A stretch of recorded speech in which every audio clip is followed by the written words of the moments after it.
உங்களுக்கு எவ்வளோ கடன் பிரச்சனை இருந்தாலும் சரி, இந்த ஒரு மந்திரத்தை சொல்லுங்க, உங்க மொத்த பிரச்சனையும் தீந்துரும். இதுதான் சீக்ரெட் ஆஃப் சக்சஸ். எனக்கு ஒரு சித்தர் உதவி பண்ணிட்டு இருக்கிறாருன்னு சொல்றேன் இல்லையா, அவரோட பேர் கேளக்கியர் சித்தர். இவருக்கு தான் நான் கோவில் கட்டவும் போறேன். இவர் தான் இவ்வளோ பவர்ஃபுல்லா என் வாழ்க்கையை அப்படியே புரட்டி போட்டு ஒரு பெரிய மிராக்களை நடத்திட்டு இருக்கிறாரு. இவரை எப்படி ஆக்டிவேட் பண்ணணும் அப்படின்னா, காலையில் அதிகாலை 4 மணிக்கு எந்திரிக்கணும். 4 to 5. இப்போ உங்களுக்கு கடன் பிரச்சனை அப்படின்னா இந்த மந்திரம் எப்படி சொல்லணும்னா, என் கடன் பிரச்சனைகள் தீர்ந்து கொண்டே இருக்கிறது, கேளக்கியர் சித்தர் நமோ நமக. நீங்க வீடு வாங்கணும், கார் வாங்கணும், செல்வம் பெருகணும் அப்படின்னா, என் செல்வங்கள் பெருகி கொண்டே இருக்கிறது, கேளக்கியர் சித்தர் நமோ நமக இப்படின்னு தொடர்ந்து 7 நாள் உச்சரிக்கணும். இந்த வீடியோவை சேவ் பண்ணிக்கங்க.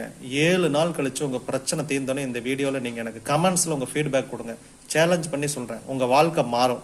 என் வாழ்க்கை மாறிடுச்சு, உங்க வாழ்க்கை நிச்சயமா மாறும். இதை விட உங்களுக்கு ரெமிடி இந்த உலகத்திலேயே கிடையாது. பிளஸ் பண்றதுக்கு